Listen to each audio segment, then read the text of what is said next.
अवधूत चिंतन श्री गुरुदेव दत्त श्री स्वामी समर्थ महाराज की जय. दिवाळी, दीपावली, चातुर्मास संपता संपता येणारा सगळ्यात मोठा सण, सर्व भारतीयांचा आवडता असा सण. आणि हा सण काही एकटा दुपटा येत नाही, तर आपल्या आधी आणि नंतर अशा 4-5 दिवस हा दीपोत्सव असतो. त्यामुळे सगळ्यांना आवडणारा असा हा सण दीपावली. दिवाळी हा शब्द दीपावली या शब्दापासून तयार झाला. दीप अधिक आवली. आवली म्हणजे काय, तर रांग, ओळ, आणि याचा अर्थ आहे दिव्यांची रांग किंवा दिव्यांची ओळ. 14 वर्षांचा वनवास संपवून प्रभू रामचंद्र अयोध्येला परत आले. त्यावेळी प्रजेने दीपोत्सव साजरा केला. तेव्हापासून दीपावली उत्सव सुरू झाला अशी मान्यता आहे. दीपावली सण तसा वसुबारस, त्यानंतर गुरुद्वादशी, धनत्रयोदशी, नंतर अश्विन वद्य चतुर्दशी, नरक चतुर्दशी, नंतर अश्विन अमावस्येला लक्ष्मीपूजन, त्यानंतर येणारी कार्तिक शुद्ध प्रतिपदा म्हणजे 3.5 मुहूर्तांपैकी अर्धा मुहूर्त बलिप्रतिपदा, आणि त्यानंतर जोडून येणारा म्हणजे भाऊबीज. ह्या सगळ्या दिवसांना मिळून एकत्र असा आपण हा दिवाळीचा सण साजरा करतो. काही ठिकाणी अशी मान्यता आहे की वसुबारस आणि पुढचा येणारी भाऊबीज हे काही दिवाळीमध्ये मोडत नाही, त्याला जोडून येतात, म्हणून आपण त्याला आपण या दिवशी दिवाळी साजरी करतो अशी सुद्धा मान्यता आहे. वसुबारसाने सुरू होणारा दीपोत्सव म्हणजे भारत आपला कृषीप्रधान देश आहे. आपण आपल्या कृषीधन, कृषी संपत्ती, गाय, पूर्वीच्या काळी घरोघरी गाय असायची. मला आठवतं माझ्या आजोळीसुद्धा गाय होती आणि माझी आजी त्या गाईचं दूध रोज काढून सगळ्या घराला तेच दूध असायचं. मी सुद्धा माझ्या बालपणी दूध पिलेलं आहे त्या गाईचं. म्हणजे घरोघरी अगदी म्हणजे जसं सून यायची सासरी किंवा मुलगी जायची दुसऱ्याच्या घरामध्ये, तर ते गाय देण्याची सुद्धा प्रथा होती. म्हणजे पशुधन फार महत्त्वाचं होतं. मग ह्या दिवाळीच्या पहिल्या दिवशी आपण वसुबारस साजरा करतो. वसुबारसाच्या दिवशी पशुधनाविषयी कृतज्ञता व्यक्त करण्यासाठी आपण वसुबारस साजरा करतो. आणि गुरु द्वादशी येते. दत्त संप्रदायामध्ये गुरुद्वादशी फार मोठ्या प्रमाणामध्ये साजरी केली जाते. कुरवपूर, गाणगापूर, ज्या ज्या ठिकाणी दत्ताची क्षेत्र आहे त्या ठिकाणी मोठ्या उत्साहात, परंतु विशेष करून कुरवपूरला श्रीपाद श्रीवल्लभ कृष्णामय्येमध्ये अंतर्धान पावले, म्हणजे निजानंद गमन दिवस असा हा श्रीपाद श्रीवल्लभांचा दिवस आहे गुरुद्वादशी. तसंच 12 वर्ष नरसिंह सरस्वती यांचं वास्तव्य नरसोबाच्या वाडी या ठिकाणी होते. आणि मग हे 12 वर्षांचं आपलं वास्तव्य संपवून त्या ठिकाणी आपल्या पादुका स्थापन करून श्रीपाद श्रीवल्लभ गाणगापूर या ठिकाणी रवाना झाले. त्यामुळे नरसोबाच्या वाडीला गुरुद्वादशी मोठ्या थाटात साजरी होते आणि कुरवपूर या ठिकाणी गुरुद्वादशी मोठ्या प्रमाणात साजरी केली जाते. गुरुपूजन होतं, दीपोत्सव होतं. आणि त्यानंतर येते ती धनत्रयोदशी. धनत्रयोदशी कशी आहे, तर हा धनाची देवता आपण आता मगाशी म्हटलं होतं की आरोग्यम धनसंपदा. मग आरोग्याची जी देवता आहे, जसं समुद्रमंथन झालं त्यातनं ज्या 5 कामधेनू गाय निघाल्या त्यातली एक नंदिनी, तिचं वसुबारस या दिवशी आपण पूजन करणार. हे समुद्रमंथन होत असताना जी 14 रत्न निघाली त्यातलं 5व्या क्रमांकाचं जे रत्न आहे ते म्हणजे धन्वंतरी देवता. तिला आरोग्याची देवता म्हटली जातं, आयुर्वेदाची देवता म्हटलं जातं. समुद्रमंथनातनं अमृतकुंभ किंवा अमृताचा कलश घेऊन जी देवता प्रकट झाली तिला धन्वंतरी आरोग्याची देवता म्हटलं जातं. आपलं जितकं आरोग्य चांगलं तितकी आयुष्याची दोरी बळकट. याच दिवशी यमदीप दान केलं जातं. पूर्वीच्या काळी अकाल मृत्यू व्हायचे, अपमृत्यू होण्याचं प्रमाण खूप होतं. मग हे असे अकाल मृत्यू होऊ नये म्हणून यमाला प्रार्थना केली जायची आणि त्यातूनच हा प्रघात पडला असावा. तर या दिवशी आपल्याकडे बघा, आता आपण प्रत्येक गोष्टीला कृतज्ञता व्यक्त केली जाते आपल्या हिंदू संस्कृतीमध्ये. आता आपण गाईचं पूजन झालं, मग धन्वंतरीचं पूजन झालेलं आहे, आरोग्याची देवता आहे तिचं पूजन झालेलं आहे.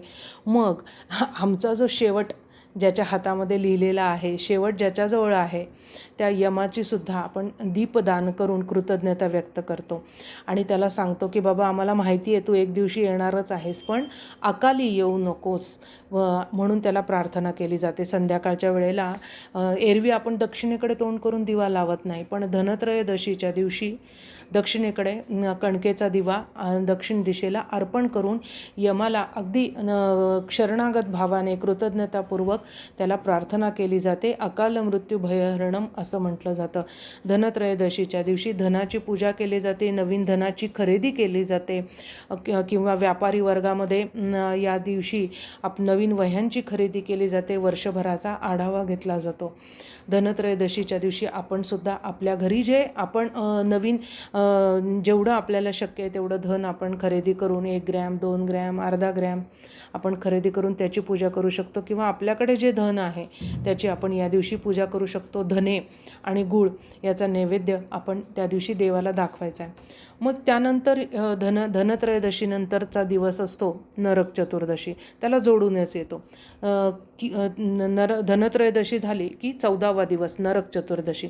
तर या दिवशी नरक चतुर्दशीच्या दिवशी काय झालेलं आहे, आश्विन वद्य चतुर्दशी, याला नरक चतुर्थी चतुर्दशी असं म्हटलं जातं. तर या दिवशी भगवान गोपालकृष्णांनी काय केलं, नरकासूर नावाच्या राक्षसाचा संहार केला आणि ह्या राक्षसाने मरतेवेळी काय म्हटलं, अशी इच्छा प्रगट केली की हा माझा मृत्यूदिन आहे ना, सर्वत्र दिवे लावून साजरा लोकांनी करावा.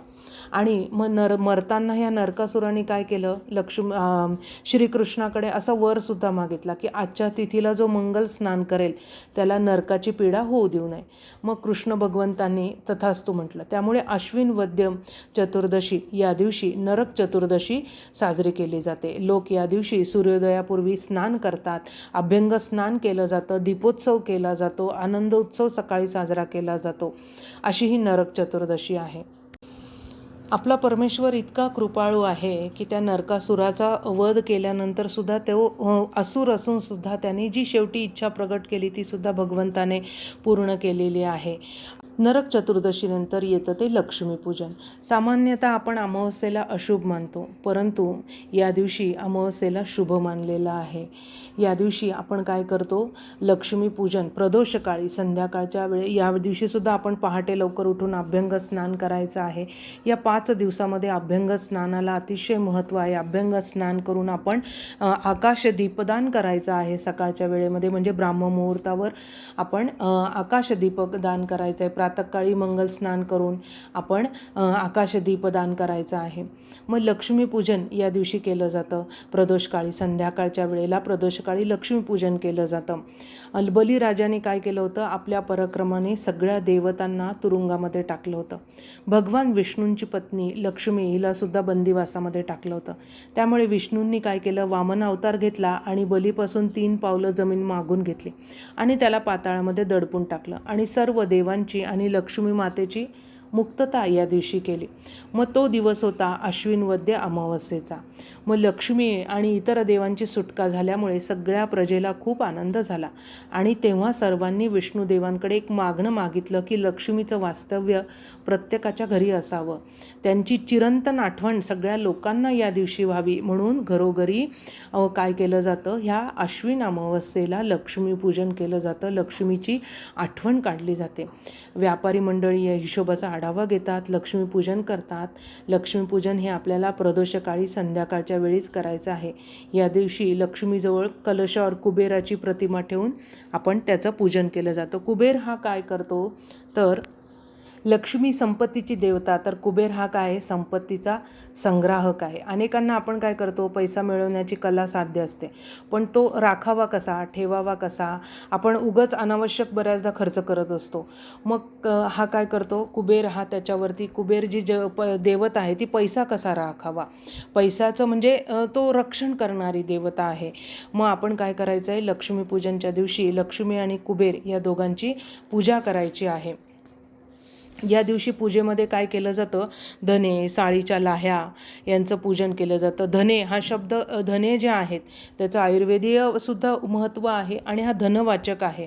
लाह्या ह्या तांदूळापासून केल्या जातात. साळीच्या लाह्या ज्या आहेत त्या लक्ष्मीचं, समृद्धीचं प्रतीक आहे, म्हणून साळीच्या लाह्या त्या ठिकाणी वापरल्या जातात. गूळ वापरला जातो आणि त्याचं नैवेद्य लक्ष्मीला दाखवलं जातं. लक्ष्मीला धने, साळीच्या लाह्यांचा या ठिकाणी नैवेद्य दाखवला जातो. धने, साळीच्या लाह्या आणि बत्तासे यांचा नैवेद्य लक्ष्मीला दाखवला जातो. लक्ष्मीपूजनच्या वेळी वर्षभरातील जमा खर्चाच्या हिशोबांच्या वह्या लक्ष्मीसमोर ठेवल्या जातात. लक्ष्मी देवीला प्रार्थना केली जाते की हे लक्ष्मी, तुझ्या आशीर्वादानं मिळालेल्या धनाचा उपयोग आम्ही सत्कार्यासाठी ईश्वरी कार्य म्हणून केला आहे, त्याचा ताळमेळ करून तुझ्यासमोर ठेवला आहे. त्याला तुझी मंजुरी असू दे आणि पुढील वर्षेही आमचे सुरळीत पार पडू दे. माझे भरणपोषण करण्यासाठी मला चैतन्य देणारा, माझ्या प्रत्येक कार्यामध्ये सहभागी असलेला भगवंत माझ्यात राहून कार्य करतो, तेव्हा तोही भागीदार आहे, असं या ठिकाणी लक्ष्मी देवीला प्रार्थना केली जाते. आणि याचबरोबर लक्ष्मीची पूजा करत असताना गणपती आणि सरस्वतीची सुद्धा पूजा करण्याची प्रघात आहे. कारण की जर का आपल्याला चांगली बुद्धी असेल आणि वाक्चातुर्य चांगलं असेल तरच आपण लक्ष्मीची प्राप्ती करू शकतो. त्यामुळे लक्ष्मीसोबत सरस्वती पूजनसुद्धा या ठिकाणी केलं जातं. गणेश पूजन, सरस्वती पूजन आणि लक्ष्मीपूजन लक्ष्मीपूजनाच्या दिवशी केलं जातं. त्यानंतर येते बलिप्रतिपदा. कार्तिक शुद्ध बलिप्रता हा दिवस विक्रम संवत्सराचा वर्षारंभ दिन म्हणून मानला जातो. व्यापारी लोक या दिवसापासून नवे व्यापारी वर्ष सुरू करतात. 3.5 मुहूर्तांपैकी हा अर्धा मुहूर्त समजला जातो. या दिवशी स्त्रिया आपल्या पतीला ओवाळतात. दिवाळीतला हा दिवस प्रमुख समजला जातो. पार्वती मातेने शंकराला याच दिवशी द्यूतात हरवले होते, म्हणून प्रतिपदेला द्यूत प्रतिपदा असंही म्हणतात. बलिप्रतिपदेच्या दिवशी गोवर्धन पूजा करण्याची प्रथा आहे. त्यासाठी शेणाचा पर्वत करून त्यावर दुर्वा फुले खोचतात आणि कृष्ण, गोपाळ, गाई, वासरं यांची चित्रे शेजारी मांडून सर्वांची पूजा करतात. त्यानंतर येते भाऊबीज. भाऊबीज कार्तिक शुद्ध द्वितीयेला. या दिवशी यम आपली बहीण यमुना किंवा यमी हिच्या घरी जेवायला गेला, म्हणून या दिवसाला यमद्वितीया असं म्हणतात. या दिवशी भावाने बहिणीकडे जावं, बहिणीने भावाला ओवाळावं. एखाद्या स्त्रीला भाऊ नसेल तर तिने कुठल्याही परपुरुषाला भाऊ मानून त्याला ओवाळावे किंवा शक्य नसल्यास चंद्राला भाऊ मानून ओवाळावे. या दिवशी कोणत्याही पुरुषाने स्वतःच्या घरी पत्नीच्या हाताने बनवलेलं अन्न खायचं नसतं. त्याने बहिणीच्या घरी जावं, तिला वस्त्रालंकार वगैरे भेट देऊन तिच्या घरी भोजन करावं. सख्खी बहीण नसेल तर कोणत्याही बहिणीकडे किंवा अन्य कोणत्याही स्त्रीला भगिनी मानून तिच्याकडे जेवावे. भाऊबीजेच्या दिवशी बहीण भावाला औक्षण करते, त्याला प्रेमाचा टिळा लावते. बहीण भावाच्या निरपेक्ष प्रेमाची साक्ष देणारा असा हा भाऊबीजेचा दिवस. प्राचीन काळामध्ये श्रीकृष्ण सुभद्रा हे दोघे बहीण भावाच्या प्रेमाचा आदर्श मानला गेलेला आहे. श्रीकृष्ण द्रौपदी यांच्या भावा बहिणीचे नाते सुभद्रेपेक्षाही मधुर आणि घनिष्ठ होते. श्रीकृष्ण द्रौपदीसाठी अनेक वेळा निजांगे कष्टला आहे. आपल्या भावाचे आयुष्य वाढावे म्हणून बहिणीने यमराजाची पूजा करायची असते आणि यमद्वितीया मोठ्या थाटामाटामध्ये साजरी करायची असते. आपल्या भावाचे आयुष्य वाढावं म्हणून बहिणीने यमराजाची पूजा करत असताना एक प्रार्थना करायची असते. आपले जे सप्तचिरंजीव होऊन गेलेले आहेत, या सप्तचिरंजीवांप्रमाणे माझ्या भावाला सुद्धा आयुष्य प्राप्त हो म्हणून ही प्रार्थना केली जाते. या ठिकाणी खरं तर सप्तचिरंजीव सोबत मार्कंडेय सुद्धा आठवा जोडलेला आहे या प्रार्थनेमध्ये. मार्कंडेयो बलिर्व्यासो हनुमानश्च बिभीषणाः कृपद्रोणाः परशुराम एतेष्टो चिरंजीविनाः मार्कंडेयो महाभागः सप्तकल्पान्तजीवनाः चिरंजीवी यथा त्वं हि तथा मे भ्रातर कुरु. मार्कंडेयो बलिर्व्यासो हनुमानश्च बिभीषणाः कृपद्रोणः परशुरामः एतेष्टे चिरंजीविनः मार्कंडेयो महाभागः सप्तकल्पान्तजीवनाः चिरंजीवी यथा त्वं हि तथा मे भ्रातरं कुरु. मार्कंडेय, बली, वेदव्यास, हनुमान, बिभीषण, कृपाचार्य, अश्वत्थामा, परशुराम हे 8 चिरंजीव आहेत. असे आपले चिरंजीव, त्याप्रमाणे माझ्या बंधुराजाला सुद्धा चिरंजीव कर, अशी प्रार्थना यमराजाकडे केली जाते. भारतीय परंपरेमध्ये दीपोत्सवाला अनन्यसाधारण महत्त्व आहे. अंधकार दूर करून प्रकाशाची वाट दाखवणारा हा उत्सव, प्रकाशाविषयी ऋण व्यक्त करण्याचा हा उत्सव आहे. अमावस्येच्या अंधारातून प्रतिपदेच्या प्रकाशात जाणारा दीपावली हा उत्सव, काळोखावर मात करून उजेडाच्या दिशेने प्रवास करण्याची प्रेरणा देणारा हा उत्सव आहे. मनामनामध्ये चैतन्याचा दीप सदैव तेवत ठेवणारा हा लोकोत्सव आहे. काश्मीरपासून कन्याकुमारीपर्यंत भारतभर मोठ्या थाटात, उत्साहात, जगभरात हा उत्सव साजरा होतो. हा दीपावली उत्सव आपल्या सगळ्यांच्या आयुष्यातला अंधकार दूर करून आपल्याला प्रकाशाची वाट दाखवणारा ठरो. आपल्या आयुष्यामध्ये दुःख, दैन्य, दारिद्र्य दूर करून आपल्या आयुष्यामध्ये धन, धान्य, आरोग्य, संपत्ती प्राप्त करो अशी स्वामींच्या चरणी प्रार्थना करते आणि सगळ्यांना दीपावली सणानिमित्त हार्दिक शुभेच्छा देते. श्री गुरुदेव दत्त. आपल्याला जर ही पोस्ट आवडली असेल तर कमेंटमध्ये श्री स्वामी समर्थ लिहायला विसरू नका. चॅनलला लाईक करा, शेअर करा आणि सबस्क्राईब जरूर करा.